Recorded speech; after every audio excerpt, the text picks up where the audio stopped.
Gerbėmieji, mes svečiuose turim Sonatą. Iš Kretingos. Iš Kretingos. O su kokiu tikslu atėjote į akademiją? Iš tiesų, tai tikslas buvo pardavimai ir marketingas. Mano tikslas pirminis. Bet paskaitų metu, tai iš tiesų pamačiau, kad iki pardavimo ir marketingo seka dar kiti žingsniai, kurie yra labai labai svarbus ir labai daug dalykų sužinojau finansų paskaitose ir procesų paskaitose. Tai kaip nepadarius tam tikrų darbų finansų arba procesų srityse, aš negaliu eiti iki to galutinio tikslo, kuris man atrodė iš šalies, tarkim, dirbant kiekvieną dieną, man atrodė, kad aš tiesiog atėjau, sužinojau apie pardavimus ir darau. Man taip atrodė visada paprastai, nes pardavimai yra pirminis tikslas, bet kurios turbūt įmonės, kuri parduoda kažkokias prekes ar paslaugas, galutinis tikslas yra pardavimai. Bet iki to dar seka labai daug žingsnių. Ir iš tikrųjų tų žingsnių gali ir nematyti. Tarkim, ir Povilas Petrauskas, mūsų coacheris, mentorius, tai pasakė šiandien, kad jūs galite ieškoti pamestos piniginės kažkokioj apšviestoj vietoje, bet iš tikrųjų gal jūs ją pametėt krūmuose, bet tiesiog nenorite ten lysti, nes ten labai daug dalykų slepiasi, kurių jūs tiesiog nenorite daryti, jūs darote tai, kas jums patogu. Tai va, aš atėjau į nepatogią situaciją, savo verslą atvedžiau ir turėsiu daryti daug nepatogių dalykų, kurie ateityje man turėtų duoti daug naudos. Jūs čia gerą temą užkabinot, netgi toks pasakymas yra, kad didžiausias progresas slepiasi veiksmuose, kuriuos jūs vengiate daryti. Taip. Ir čia aš labai pamačiau save. Iš tiesų, aš kiekvieną dieną darau labai daug dalykų pardavimams, pateikimui, bendravimui. Ir tai, ką aš išmanau, tikrai, man atrodo, neblogai. Ir tiesiog užsimerkdavau prieš dalykus, kurie yra, skylės, neužlopytos skylės, tarkim, ir darbas su pačia komanda. Ir finansų grupė, aš jau dabar susidėjau tos einamosius žingsnius ir jau žinau, ką darysiu. Tarkim, mes iš suminės apskaitos jau planuojam realiai, dabar ieškomės įmonės ir jau ruošiamės ir tikrai ta strategija bus padaryta, kad mes pereisim į kiekinę apskaitą. Arba procesų srityje, vėlgi, Povilo Petrausko paminėsiu žodžius, kurie man įstrigo. Jisai pasakė, kad tikrai gerą frazę, kad iš tikrųjų didieji verslai, jie ir tapo dideliais dėl to, kad jie apsirašė procesus. Kas atrodo mažam versle, tai mums atrodogi nėra aktualu. Taip, ateis pas mane žmogus, aš parodysiu jam, čia aš esu, čia jisai yra, čia va šičia daiktas yra, čia jūs paspausite, padarysite ir viskas atrodo paprasta. Jų tikrai nereikia kažkur tai vynioti į batą, kaip sakytum. Mes dirbam labai daug darbų, todėl atrodo, kad tiems darbams mes tiesiog neturime laiko. Tai va dabar aš esu tokiam, kaip ir sąstingyje, nes aš matau, kiek yra dalykų, kurie yra nepadaryti ir tiesiog jos reikia visus prioritizuoti, sudėti tam tikrą tvarką. Jie yra jau sudėti, tarkim, kažkokiuose dokumentuose su numatytom datom, biudžetais ir panašiai. Ne viskas, bet kaip atėjau su tikslu rinkodara ir pardavimai, tai dar iki to tikslo tikrai man eiti ir aš tikiuosi, kad aš esu nusimačiusi, kad aš visą tai, ką susidėjau, turėčiau realizuoti per artimiausius 2 metus. Gerai, Sonata, aš galvoju, kad kadangi mus ne tik tai mato, bet ir klauso žmonės, galvoju, kad jiem truputėlį būtų aiškiau, tai suteikim papildomos jiems informacijos, ar ne? Jūs prekiaujate žaislais. Taip. Kokio dydžio yra jūsų įmonė? Kaip pasakyti, tai yra 8 žmonės. Mes turim 3 fizinius taškus, dirbame online, turime savo internetinę parduotuvę, mes prekiaujame visose marketplace'uose populiariausiuose ir turime dar didmenos pasiūlymų, tai yra mes labai džiaugiamės ir didžiuojamės, kad bendradarbiaujame su knygynais, ar ten Vagos knygynas, Patogu pirkti, kuriems mes tiekiame žaislus, atrinkdami pagal specifiką, kas prie knygų tinka, kas, tarkim, kas yra įdomu, kur reikia mąstyti ar kur reikia daryti. Tai kažkokius tokius elementus taipogi mes jiems pritaikom ir kartu bendradarbiaujam. Tai vėlgi, tos pačios rytis, ta pati internetinė prekyba, tarkim, įsiskaido jinai dar į kelias platformas, nes jos yra visos skirtingos ir kiekviena skirtingas sritis, nes tai ir didmena, ir marketplace'ai, ir mūsų internetinė parduotuvė, tai yra tokie skirtingi kanalai. Pažiūrėkit, paminėjot, turit 3 fizinės parduotuvės, prekiaujat internete, turit 8 žmonės, o kiek pardavimų pernai padarėt? 835 tūkstančiai. 835 tūkstančius, ne? Na va, mes dabar supratom, maždaug kokio dydžio yra jūsų verslas. Kai kalbam apie žaislus, tai yra vaikiški žaislai, tai yra, nežinau, suaugusiems žaislai, tai yra gyvūnams skirti žaislai. Kas? Ne, mes šiuo atveju kalbam tik tai apie vaikiškus žaislus ir kad suprasti, kaip iki tų, pavyzdžiui, iki žaislų mes priėjom. Aš truputį prieš istorijas galbūt paminėsiu, tai kad kaip mes gimėme. Mes gimėme su, tarkim, kaip vaikiškų prekių komisiukas, toksai, Komisiukas, ką reiškia komisiukas? Tai reiškia, kad toksai kaip norėjom padaryti butiką tokį Klaipėdoj ir turėjom tikrai mylimą mamų butikėlis, kur jos atneždavo savo vaikučių daiktus. Tai buvo prieš 15 metų, jos atneždavo savo vaikučių daiktus, mes juos parduodavom ir visi būdavo laimingi. Ir tikrai turėdavom, jisai buvo neblogas variantas, kol mes truputį neišaugom iš jo ir tada pradėjom dirbti tai vadinamoje outlet pardavimuose.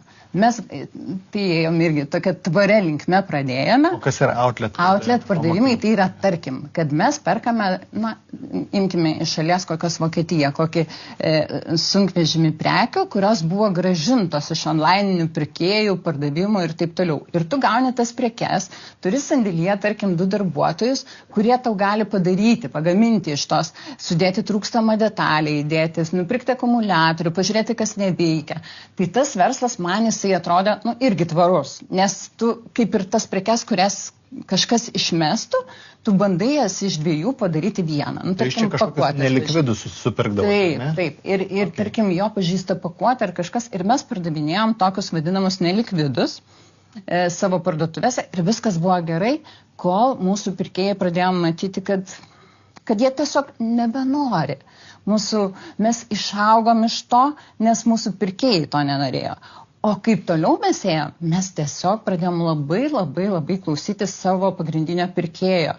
Mes kiekvieną kartą klausėm, ko jisai nori. Ir tada ieškojom, kur gauti. Tai taip ir buvo toksai stimulas. Tai mes turime žaislus vaikams iki 14 metų, o mano pačios mylimiausia grupė tai yra pradinių klasių vaikai. Tai čia mano širdis džiaugiasi, kai jie sulenda visi ten kokius ar antistresinius, ar ten kažkokius kitokius žaislus, ar įdomius kažkokius dėlionės, ar kubikus, rubikus, kur jie tikrai randa savo terpę, randa ko užsiimti. Ir va čia, kai aš jau paimu tuos vaikus pradinių klasių ir atvedu į tą parduotuvę, va čia aš jaučiuosi, kad mano kažkoks dalinis tikslas yra pasiektas. Nes aš priverčiau tą kompiuterinį vaiką ateiti ir džiaugtis kažkokiu tai fiziniu daiktu. Gerai, noriu su jumis truputėlį ir apie akademiją pasikalbėti, ar ne? Aš šiaip nustebau, kad jūs atvažiavote iš Kretingos, nes mano įsivaizdavimu, kad verslo akademija, tai čia, kam arčiau, Vilniui ar Kauniečiams atvažiuot. Kaip jūs dalyvaujate akademijoje? Nuotoliniu būdu ar važinėjat? Visada važiuoju, kai tik tai galiu. Turėjau tik tai vieną dieną, kai negalėjau, bet labai buvo dėl iš prieš tai suplanuotų dalykų. Šiaip stengiuosi dalyvauti 100% ir man pavyksta 100% dalyvauti.